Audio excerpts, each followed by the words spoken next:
Hello বন্ধুরা, পুরী চ্যানেলে আপনাদের সবাইকে স্বাগত। আজ আমি রান্না করব ওল আলু আর পনিরের ডালনা। আপনারা তো ওল চিংড়ি অনেকেই খেয়েছেন, এভাবে ওল আলু আর পনির দিয়ে একবার করে দেখবেন। নিরামিষ দিনে এভাবে আপনারা বানিয়ে দেখবেন, গরম ভাতে অসাধারণ লাগবে।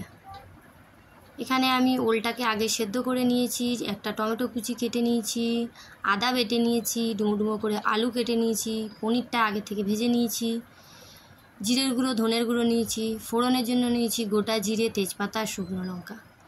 চলুন রান্নাটা শুরু করা যাক। এখানে আমি কড়া বসিয়ে তেলটা গরম করে নিয়েছি। এবারে ফোড়নের জন্য দিয়ে দেবো গোটা জিরে, দুটো শুকনো লঙ্কা, একটা তেজপাতা। ফোড়নটা একটু ভাজা ভাজা হয়ে গেলে আমি আলুগুলো ছেড়ে দেবো। আলুগুলোকে লাল লাল করে ভেজে নেব। এবার দিয়ে দিলাম দুটো কাঁচা লঙ্কা, পরিমাণ মতন হলুদ দিয়ে আবারও আমি আলুগুলোকে হালকা করে ভেজে নেব। এবার দিচ্ছি সামান্য পরিমাণ লঙ্কার গুঁড়ো, ঝালটা আপনারা আপনাদের পরিমাপ মতন দেবেন। এইবার দিয়ে দিচ্ছি টমেটো কুচি, দিয়ে দিলাম পরিমাণ মতন নুন, দিয়ে দেবো আদা বাটা, এরপর আমি দিলাম জিরের গুঁড়ো আর ধনের গুঁড়ো। মশলাগুলো কষানো হয়ে গেলে দিয়ে দেবো আগে থেকে সেদ্ধ করে রাখা ওলটা।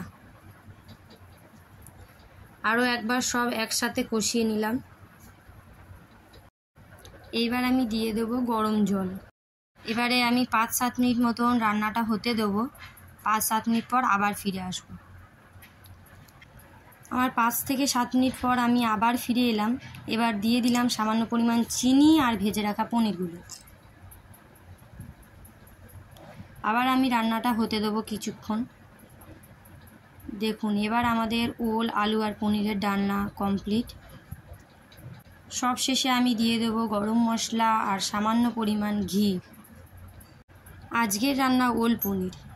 আমার এই রেসিপিটা যদি পছন্দ হয়ে থাকে তাহলে একটি লাইক করে কমেন্টে জানাবেন।